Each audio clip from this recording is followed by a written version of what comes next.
Classes में और Tabitha और हम लोग स्टार्ट करने वाले हैं अब न्यू चैप्टर जिसका नाम है डायरेक्टिंग।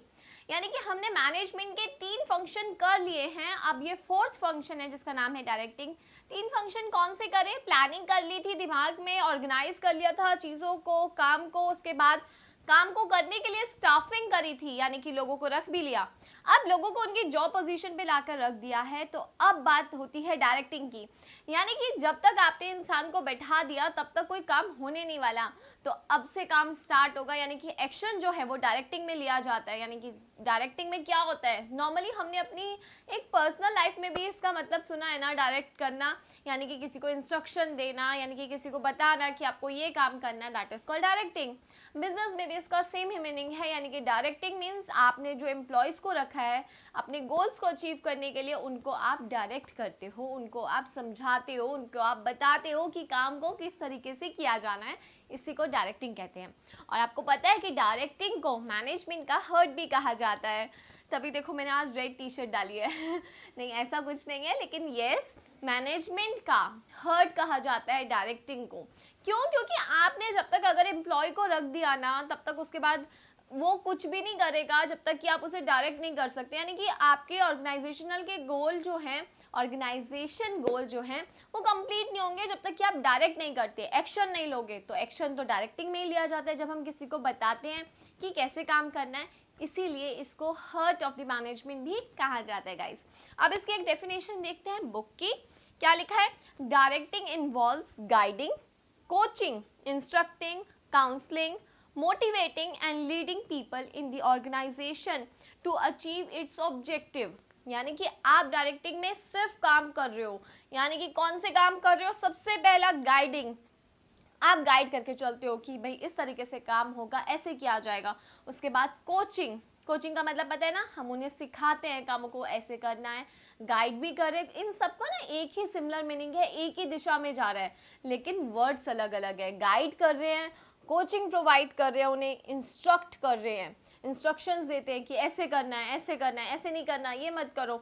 इंस्ट्रक्टिंग, काउंसलिंग, काउंसलिंग भी प्रोवाइड करते हैं। काउंसलिंग होती है ना, हम लोगों की भी 12th के बाद काउंसलिंग होती है, वही वाली काउंसलिंग हम उन्हें भी देते हैं कि भाई ये चीज़ ज़्यादा बेटर है, इस तरीके से करो, ये मत करो, ये काउंसलिंग हम प्रोवाइड करते हैं। उसके बाद मोटिवेटिंग, मोटिवेटिंग का मतलब क्या होता है? जोश भरना, यानी कि उनमें जोश भरते हैं कि भाई आपको काम करना है, आपकी नीड है ये, आप अगर ऐसा अच्छा काम करोगे आपकी सैलरी इंक्रीज हो जाएगी, तो हम उन्हें मोटिवेट करते हैं। इसके बाद आता है लीडिंग, यानी कि 6 नंबर पर आता है हमारा लीडिंग, जब हम उन्हें लीड करके चलते हैं, एज अ हम रोल मॉडल बनते हैं कि भाई हमें वो लोग फॉलो करें, हम अच्छे काम करेंगे तभी तो हमारे एम्प्लॉयज़ हमें देखकर आगे बढ़ेंगे, राइट गाइस? तो हम उन्हें लीड करते हैं। तो हम डायरेक्टिंग में 6 मेन काम करते हैं, 6 क्या 7 8 9 काम करते हैं, और सारे के सारे कौन से होते हैं? जो मेन ऑब्जेक्टिव को कंप्लीट करने के लिए। तो आप चाहे जो भी वर्ड्स लिखो, लेकिन उनका मेन मकसद क्या है? आगे बढ़ाना काम को, उन लोगों को काम सिखाना, ताकि जो आपने एम्प्लॉयज स्टाफिंग में रखे हैं उनसे काम हम करवा सके। So directing involves guiding, coaching, instructing, counselling, motivating, leading people in the organisation to achieve its objective. और हम ये किन्हें करते हैं? ऑर्गेनाइजेशनल के स्टाफिंग में जो हमने एम्प्लॉयज रखे हैं, यानी कि people in the organisation to achieve its objective, right guys? तो बहुत सिंपल सी डेफिनेशन थी ना इसकी। अब इसके फीचर्स पढ़ते हैं। फीचर्स जिसे हम कैरेक्टरिस्टिक्स भी कहते हैं, यानी कि डायरेक्टिंग में क्या क्या खूबियां हैं।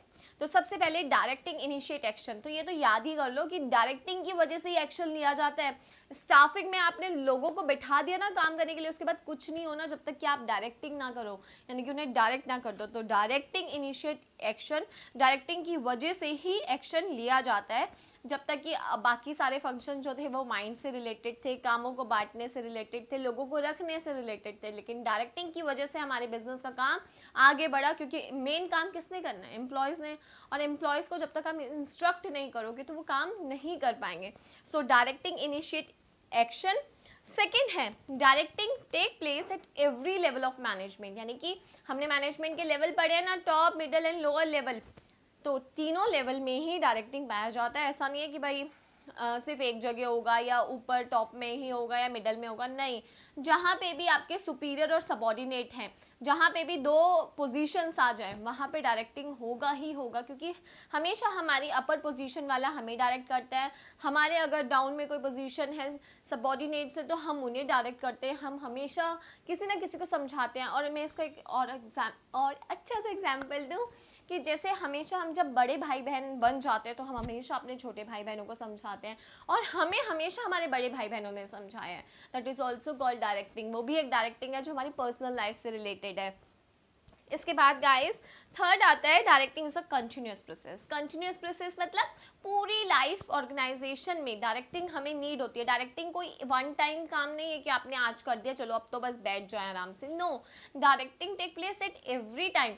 आपको जब जब काम करना है आपको डायरेक्ट करना ही पड़ेगा अपने गोल्स को कंप्लीट करने के लिए, ठीक है। इसके बाद आता है directing flow from top to bottom, यानी कि ऊपर से नीचे की तरफ आते हैं, ऑफ कोर्स क्योंकि सबसे हाई पोजीशन तो टॉप मैनेजमेंट पे है। अब ये थोड़ी ना लोअर लेवल वाले टॉप मैनेजमेंट को बोलेंगे कि हाँ जी सर ऐसे काम होता है, तो ऐसा तो हो नहीं सकता भाई, टॉप वाले ही मिडल को करेंगे और मिडल वाले ही लोअर को करेंगे, तो इसलिए हमेशा कहा जाता है directing flow from top to bottom. तो गाइज इस वीडियो में हमने सीखा डायरेक्टिंग का मतलब और डायरेक्टिंग के फीचर्स क्या होते हैं। आई होप आप लोगों को समझ आए होंगे। तो गाइज अगर समझ आए तो क्या करना है, लाइक शेयर कमेंट करना है, चैनल को सब्सक्राइब करना है, बेल आइकन को प्रेस करना है, और अपनी डाउट आप मेरे से इंस्टाग्राम या यूट्यूब पर पूछ सकते हो। और एक और बात, देखो अगर मैं कई बार ऐसा हो जाता है कि मैं लेट रिप्लाई करती हूँ तो प्लीज़ गुस्सा मत होया करो। मैं पूरे क्वेश्चन सॉल्व करने का मुझे कई बार समय नहीं मिल पाता, तो मैं कोशिश यही कर रही हूँ कि मैं उन क्वेश्चंस पर वीडियो बना सकूँ, तो इसलिए गुस्सा या नाराज़ नहीं होना किसी ने भी। Okay bye.